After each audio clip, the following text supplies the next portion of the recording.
stay where you are. Do not break the stillness of this moment, for this is a time of mystery, a time when imagination is free and moves forward swiftly, silently. This is the haunting hour.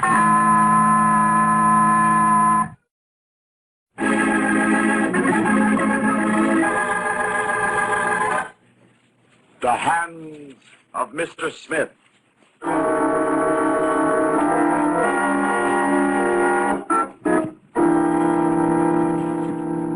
Midnight. An alleyway, dark and ominously quiet, in the dimly lighted factory district on the outskirts of a big city. In the black shadows, two men wait, their hats pulled down over their eyes, their hands tense in their overcoat pockets. Suddenly, one of the men leans forward in the velvet darkness to peer down the deserted street. I don't see him, Russ. He'll be along. I can hardly wait to get my hands on that dough. Yeah. Hey, look, Russ. My hands. The way they're shaking. Take it easy, Tiny. It's funny. Every time I'm waiting to stick up a guy, my mitts get shaking like this. Just keep them paws under control. Oh, sure. I'm not kidding. Oh, I won't do nothing. I won't touch the guy. Remember that. But why don't he come, Russ? Get back here. But where is he? I can see the factory door, but he ain't come out yet. Get back here, I said. Okay. Listen. The car's coming. Cops. Huh? Police car. A couple of lousy cops. Shut up. But maybe they'll spot our car. Maybe they'll stop and start looking around. I said shut up. Oh, look, they're going by. They ain't stopping. Stand still. They turned the corner. Oh, that's better. Gee. Now my hands are shaking worse than ever. I told you to keep them big paws quiet. I'm trying to, Russ. A guy can't do more than that. I'll do it. When this cashier comes along, keep your hands in your pocket, and you won't be tempted. I'll remember. I won't touch him, Russ. Here he comes. Are you sure? That's him. He's all alone. He just came out of the factory. He's carrying something. A paper bag. He's got the dough in a paper bag. This is one trip to the bank he ain't never gonna finish. Steady now. Okay, mister, get him up. Well, who are you? Get him up, the man said. Take the bag, Tiny. Don't shoot. I won't yell. He won't yell, he says. Take that bag, Tiny, you sap. I don't like this guy. Keep your hands down, Tiny. Give me that bag. Sure. I said I would. How much is in here? $3,000. $3,000. Listen, you punk. Stop! Go of me! Cut it out, Tiny. But only $3,000, he said. Stop! You're joking! I don't like you. Let go of him, Tiny. But I don't like him. He looks like that guard in the big house. I give you the money. Yeah, and I'm giving you something. Stop, Tiny. Let go or I'll knock you cold. Now, this guy won't stand still. Stop him. Let go. Okay. I'll let him go. You killed him. Huh? You killed him, you sap. He's dead. But he looked just like that guard that slugged me. Get in the car. We're gonna leave him here? Get in the car, I said. Where's the door? I got it. Get in. Move. Address him laying there. Suppose them cops come back. Shut the door. We're getting out of here.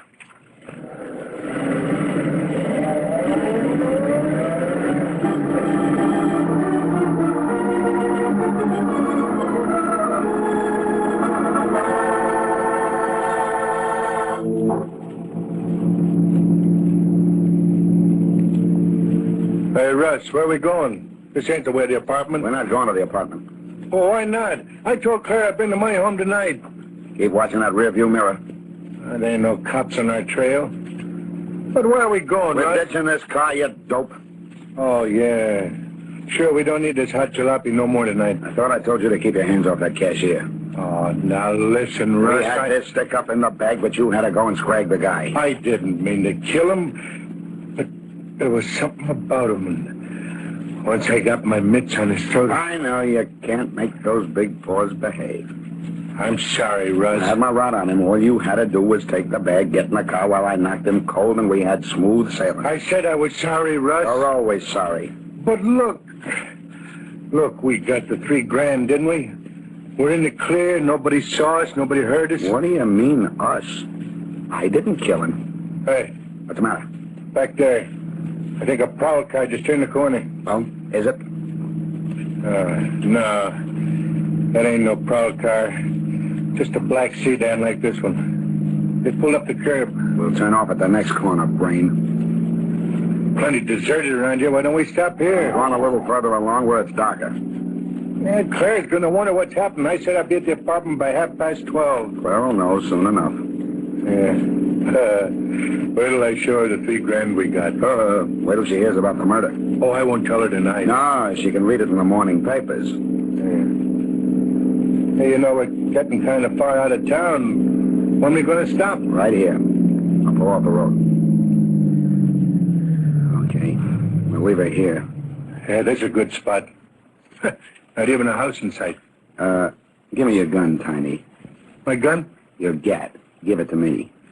But what for? To keep you out of trouble. Ah, now listen, Russ. Now, we're leaving this car. We're walking to the nearest bus line. If there's a cop on the bus and he looks at you twice, you're going to start shooting, so hand over your rod. Okay, here it is. That's better. And now, Tiny, give me the money. Huh? The paper bag with the money. Hand it over. Hey, what is this? Give me the money, Tiny. Oh, sure. Here it is. Come on, now let's get out of this car. Sit still. Huh?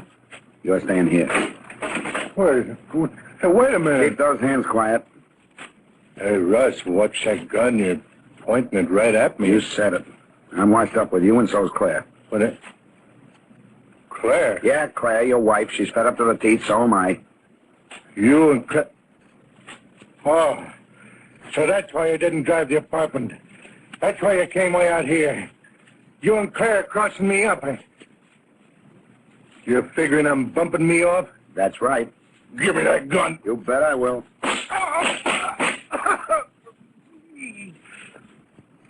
Oh, Russ, I'll get you for this. I'll get Claire and you if I have to dig my way out of my own grave.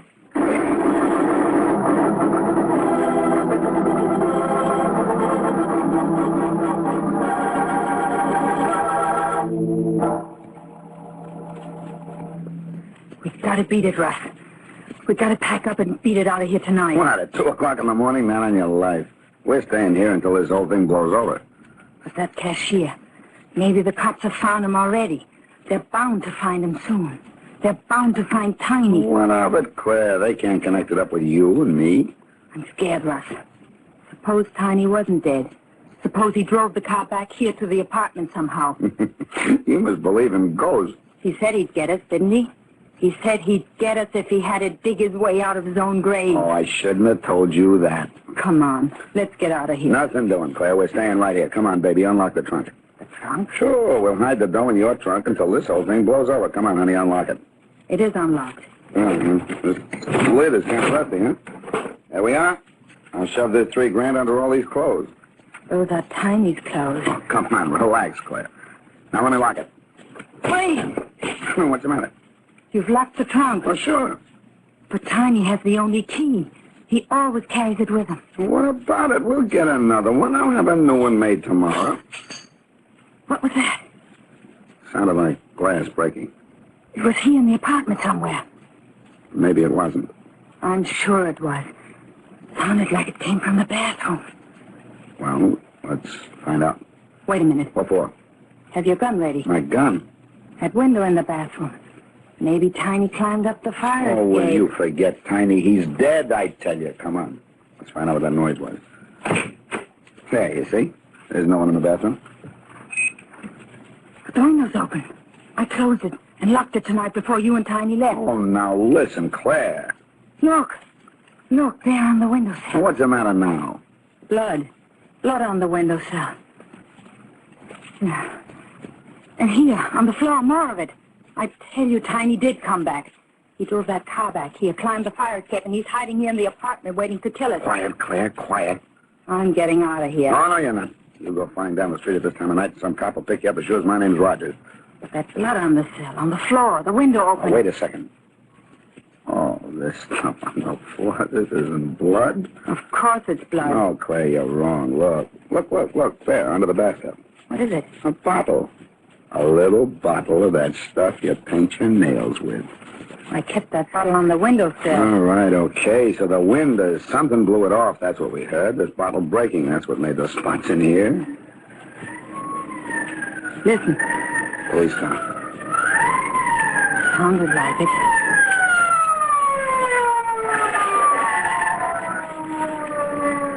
Stopped in front of the building.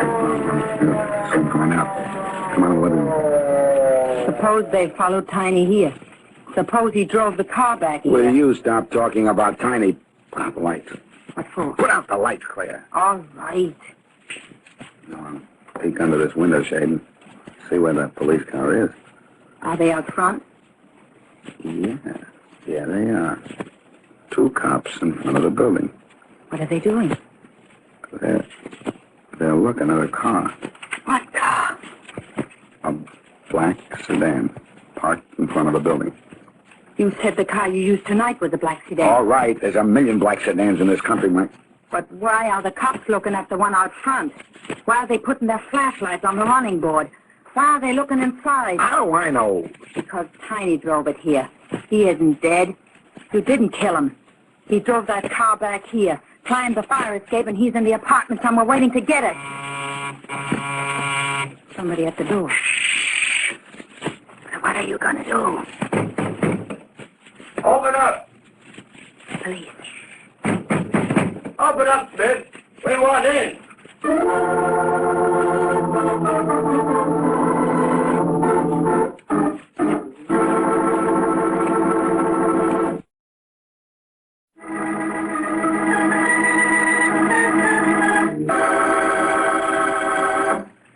Now, back to our story.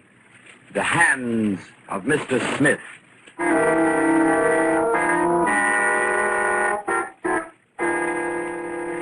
The midnight robbery of a cashier by 2 gunmen, Russ Rogers and Tiny Smith, developed swiftly into murder. Tiny, a powerful man with enormous hands, seized the cashier by the throat and killed him. Rogers, furious at his partner's stupidity, then shot Smith and left him in the black sedan in which they had made their getaway. With the stolen money, Rogers hurried to Smith's apartment. There, with Smith's wife, Claire, he hid the money in an old trunk. Suddenly, a police siren sounded outside the building. Then the buzzer to the Smiths' apartment hummed like an angry bee. Somebody's at the door. Open up, Smith. The police. What are we going to do? Put on the lights. You're going to give yourself up? Let me handle this. Put on the lights. Okay. Open up in there, Mr. Smith. We want in. Well, just a minute. I'm coming. You folks are heavy sleepers. What's the matter, officer? There's a black sedan parked in front of the building with a lot of blood on the running board. Blood? Yeah. All over the running board and a lot more inside. Well, what's it got to do with us? We don't own a car. You don't, huh? No. Maybe you know whose car it is then. Take a look out the window. I already did. I thought you just got out of bed. I did. I heard the siren out front, came in the living room, and looked out the window. I went back to put on some clothes to go downstairs and find out what it was all about. Who owns that car out front? I don't know. I never saw it in my life before. Where's the janitor this joint? Janitor? Oh, I don't know. He probably... Mr. Monks and his wife live in the basement. There's nobody home. Sometimes the Monks stay overnight with Mrs. Monk's sister. She lives over in Glendale somewhere. Do the monks own a car? Not that I know of. Who lives in the apartment above this one? Let's see. An old bachelor. A man named Weaver. Maybe that black sedan belongs to him. We wouldn't know. Okay, folks. Sorry to get you out of bed at this time in the morning. That's all right, officer. I'll go up and talk to this Weaver guy. Maybe that stuff on the running board ain't blood, huh? It's blood, all right. Good night. Good night, officer. You're lying to me, Russ. That black sedan out front is the one you killed Tiny in. Now listen, Claire. Tiny didn't die. He drove the car back Oh, here. I tell you, you're nuts. Tiny's dead. That car in front of the building only looks like the one I used tonight. Then how do you explain the blood on the running board? How do you explain the blood I inside? can't explain it. I can, because it's the car you shot Tiny in. He came back here. He's hiding in the apartment somewhere, waiting to kill us.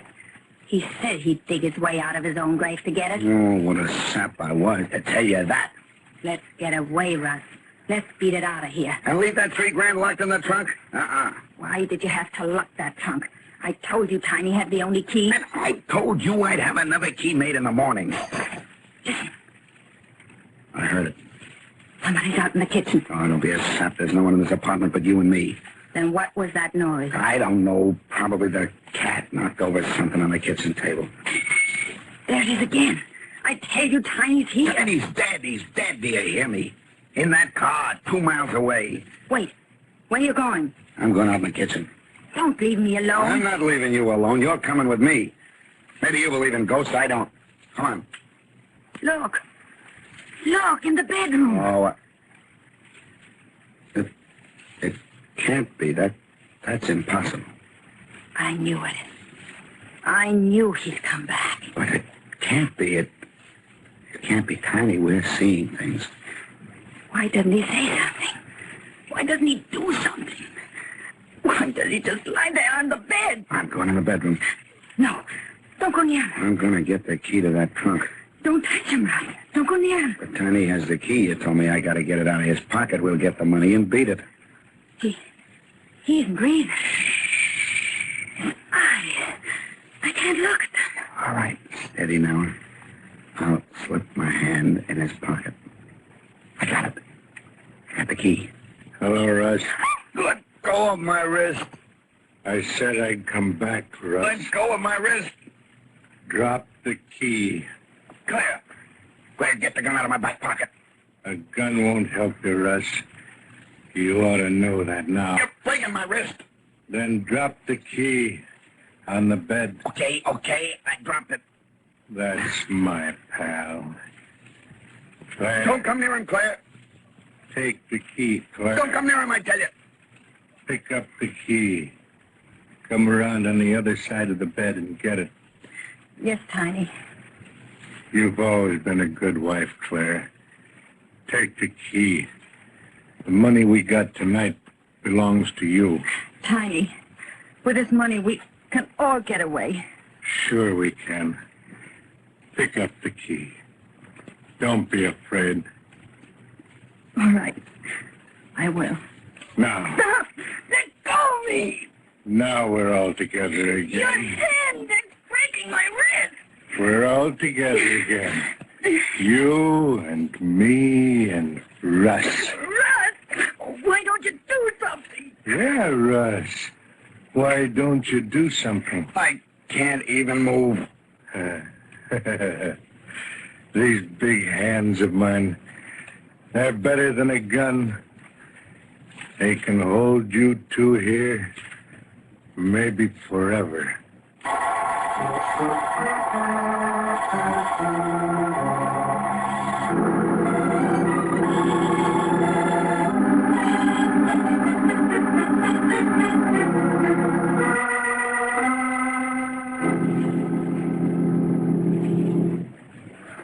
Go on, Monks.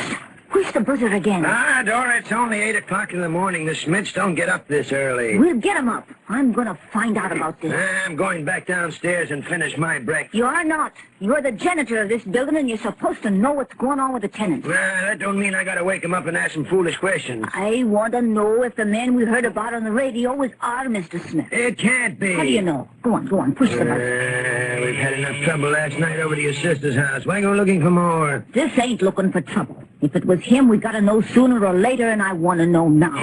Sure gonna be mad. I want to know, that's all. You never can tell with tenants. Who'd think that mild old Mr. Weaver was the kind to go out hunting wild animals? That's different. All right. Stop the buzzer, Monks. You've buzzed long enough to wake the dead. For crying out loud, Dora. This is a fine way to start the day. I haven't Try the door. The door, Monks. Go on, try it. Maybe it's unlocked. All right. Hey, it is unlocked. Well, go on, open it. Go on in.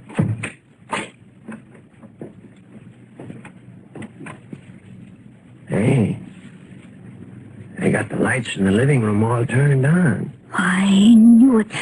I tell you, there's something wrong with them Smiths. For crying out loud. Do you see what I see, Dora? Money. It's money laying all over the floor. They must have been storing that money in that trunk. Look, it's open. Yeah. Some money inside of it, too. Well, the Schmidts never had so much money. As far as we knew. There was always something fishy about them Smiths. And their friend, too, Mr. Rogers. Yeah. Hey, what are we going to do? There's someone in the bedroom. It don't sound like Mr. Smith. No, that's not Mr. Smith. Come on, let's get out of here. Are you crazy? We're going to find out what's the matter here. We're going into that bedroom. No, be careful, Dora. There's no telling who it is. Wait. Don't go no further. Hey, it's Mr. Rogers. Yes. What in the world's happened to him? Listen to what he's saying. Car with blood all over it. That was Tiny's car. He came back. Oh, he must have seen Mr. Weaver's car outside with all the blood on it. You'd better tell that old gent that he's scaring the other tenants. It's none of our business if he wants to go off shooting wild animals. But to bring him home dripping blood, it's enough to scare the wits out of anyone. Blood is dripping. It was Tiny's blood. Now, Mr. Rogers, that was deer blood. Mr. Weaver's upstairs went hunting yesterday. No, make them let me go. Make them take the cuffs off. Cuffs? Tiny did it. He clamped me to the bed. You're not clamped to the bed, Mr. Rogers. Your sleeve's caught in the rod at the edge of the bed. Monks, look at his hair. He didn't have white hair when he was here yesterday. What happened, Mr. Rogers? What happened to you? Tiny did it. He put his hands around her throat. Tiny did it. Oh, he's out of his head. Dora, it's true. On the other side of the bed, Mrs. Smith. She's on the floor. Oh, maybe she's fainted. No, there's marks on the neck. Say, Rogers, cut the act. Maybe you killed her. Tiny did it. With his hands on her throat, make him get off the bed. Make him get off the bed and open these cuffs. Make him get off the bed. There's no one on the bed, Mr. Rogers. Don't lie to me. I can see him. He's right in front of me lying on the bed. But, Mr. Rogers, the bed's empty. The spread hasn't even a wrinkle in it. But I see him. It's Tiny, I tell you. It couldn't be Mr. Smith. Even if something was there, it couldn't be Mr. Smith. It couldn't? No, he was killed. Police found him with 4 bullets in him. He was in a black sedan, they said. We heard it on the radio this morning. They found him dead about 2 miles from here. Yes, they described him on the radio, too. And we knew it was Mr. Smith. He died about 12:30 last night. Yeah, they said he had big hands, like Mr. Smith. But the funny thing is, he had a key in his hand. A key? Yes, Mr. Rogers, a trunk key. A little trunk key in one of his great big hands.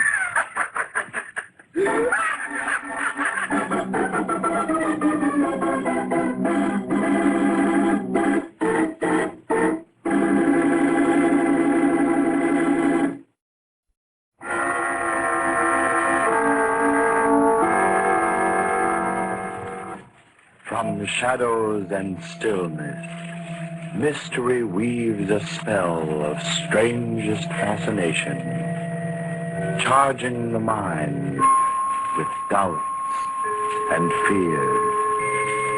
For mystery is a strange companion, a living memory in the haunting hour.